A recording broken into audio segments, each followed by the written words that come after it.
What's up, guys? This is Gunnar Lusick from Gunning for Success.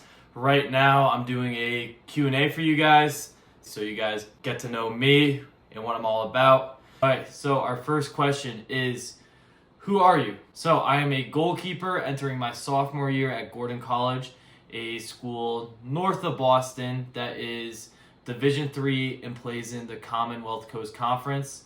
As a freshman, I was able to start almost all our games, and I was able to win Rookie of the Week honors and finish second in saves for our conference. Which, as a freshman and in a spot like the goalkeeper position where it's mostly seniors and juniors playing, being able to come right in and finish second in saves for my conference, I'm very proud of. The next question, can you discuss your long-term goals in both soccer and life? Number one thing I'm focused on is just having a successful collegiate career. And what that means is just focusing on getting better each and every single day.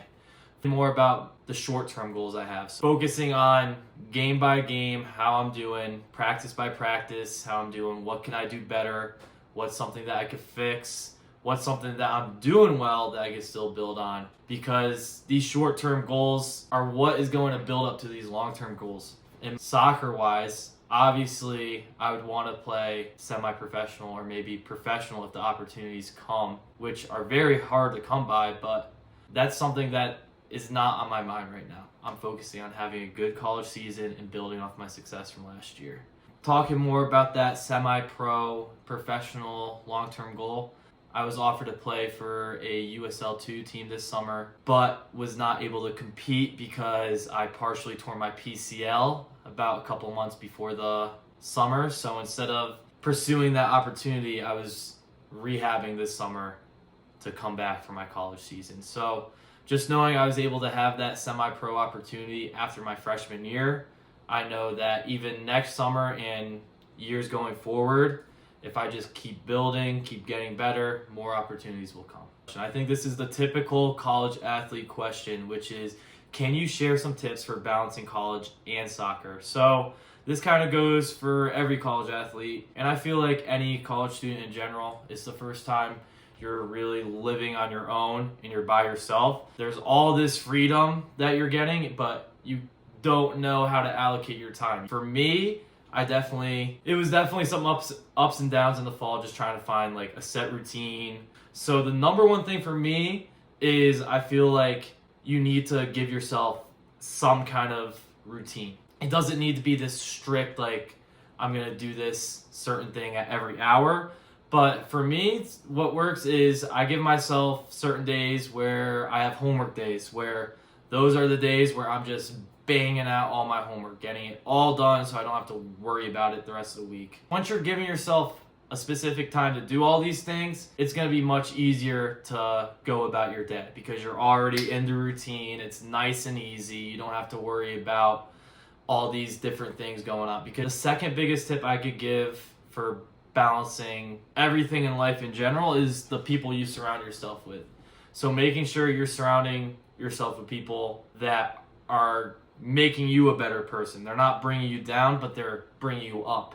When you're surrounding yourself with people with similar goals to you and similar habits, it's just making it so much easier for you to stay focused because those people are going to be pushing you to stay on track. Finding people that elevate you rather than bring you down. Giving yourself a schedule and then also just surrounding yourself with the right people is what the key to being able to balance college and soccer, or even if you're not a student athlete, just college and work life or family life, everything. It's just all about having balance with your routine and the people around you. Why did you start Gunning for Success?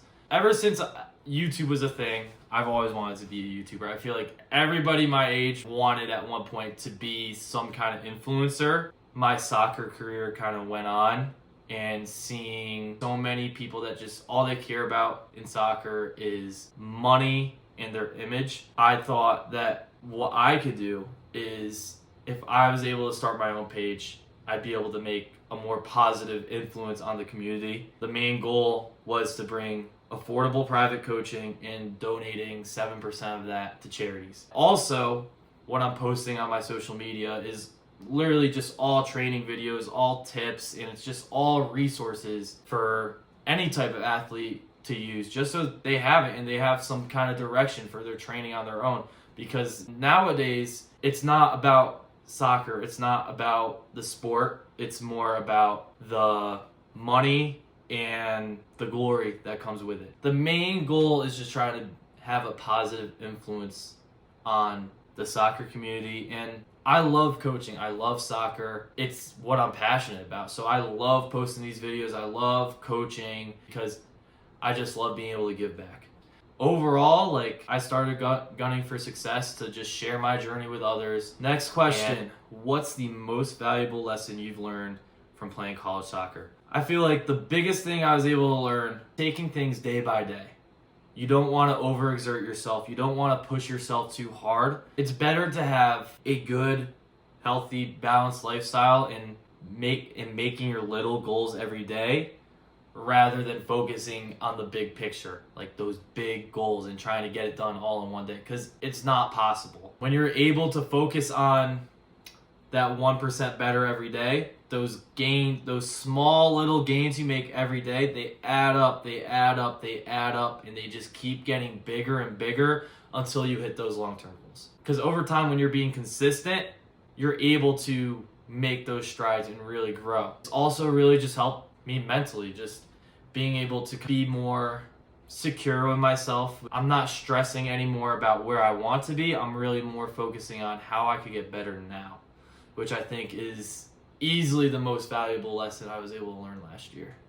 How do you prepare mentally before a big game? I love this question because, especially when you're making that transition your freshman year to college soccer, it's scary. The nerves are all over the place.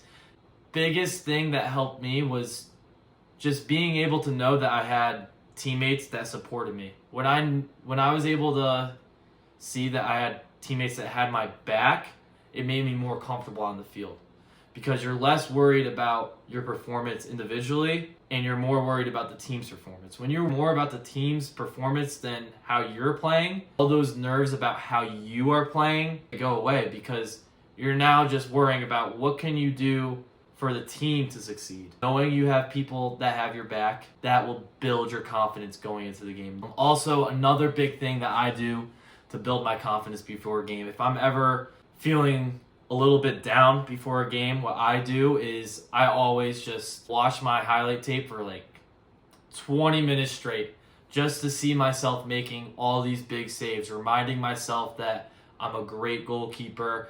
Just being able to remind yourself that you're a great player is key.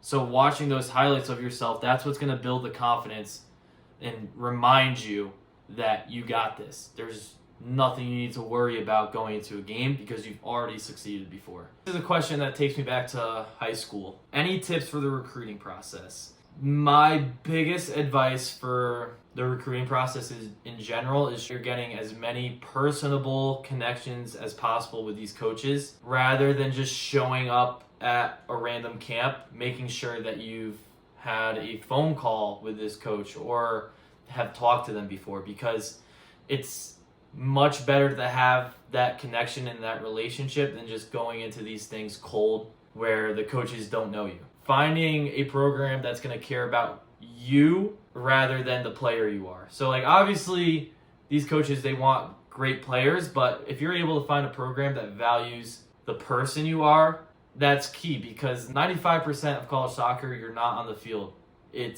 You're going to class, you're in the dorm, you're doing homework. So you're going to want to be in a place where you're valued as a person rather than what you do on the field, which is a big reason why I made my decision, because I knew I was going to a program where I'd be valued for who I was and I'd be able to develop as a person and not just a soccer player. Some other tips: make sure you have a good highlight tape. That's what the coaches are looking at to judge your ability. Always put your best highlights first. Always start out making a list of schools that you're interested in and emailing all those coaches on the list. So just go into the school's soccer roster site. You'll be able to find the head coach's email, the assistant coaches, and just make sure that you're sending these coaches emails every 2 to 3 months, just so that you're fresh on their mind. So the 3 main tips: highlight tape, reaching out to coaches, making those personal connections. What are you most looking forward to this season? So last season, I had a very successful freshman year individually. My team, we were dealing with a lot of injuries throughout the year, and everybody's coming back, which I'm really excited about, because if we didn't have those injuries, I have a strong feeling we would have won our conference championship. So my priority is being able to do whatever it takes to win that championship with my team. Like, there's no team success. All the individual success is pointless. Obviously, I want to get recognition for what I do as a goalkeeper, but in reality, it doesn't matter if you're not getting that team success. No one's going to care. So we have a healthy team. It's the same group, and I'm in my sophomore year. I can step up, be a leader. I'm more comfortable, and I'll be good to go from the get-go. Just looking to build on everything I was able to accomplish last year. We're back. I'm definitely not filming this on 2 different days, and I definitely didn't get a haircut at all either. On to our next question. When did you start, and how long have you played soccer? So I've been playing soccer since I was about 4 or 5 in the little kicker Sunday league stuff. And I have been playing goalie since I was about 7 years old. How that worked out was basically they were just rotating all the kids in goal, and then I ended up being the best goalie, so they kind of just stuck me in goal. And I also just love goalies so much, I didn't complain. So since about 7 years old, I was stuck in goal playing goalie and ended up loving it, and it got me to where I am today, still playing goalie in college. What are your biggest strengths and weaknesses? My 2 biggest strengths as a goalkeeper is easily my communication, how I organize my team and lead them in a game. The second biggest strength is my shot stopping, just being able to make those highlight reel saves. And my biggest weakness I'm looking to improve upon is my distribution, just goal kicks and side volleys. Having dealt with some injuries the last couple years has definitely hindered my ability to just play a long ball and hit a side volley, just because it's something I haven't been able to really practice since I've been hurt. But now that I've been able to rehab during this summer, I'm working on my goal kicks and my side volleys all the time, just so there's some improvement there for this season. How do you stay motivated during tough times in your sports journey? Recently, I partially tore my PCL. Obviously, that's a very low moment dealing with those types of injuries. The biggest thing was realizing that no matter what, I'm going to be able to get back on the field. It's always just about making sure you're able to pick yourself up in those low moments, and the people around you that are there to pick you up when you're dealing with those difficult times. Being consistent and just not thinking about the end goal, but like the little steps each day to get you to that end goal. One last thing, if you've stuck till the end to watch this video, make sure to comment future things you're gonna wanna see on my channel, or comment one of those short goals that you have for yourself. Okay, and that is the video. I really hope you guys enjoyed it, getting to know a little bit about me and just overall what it's like being a student athlete. I really appreciate you giving me your time watching this video. If you like my content, make sure to like it and subscribe. Thank you very much, and have a wonderful day.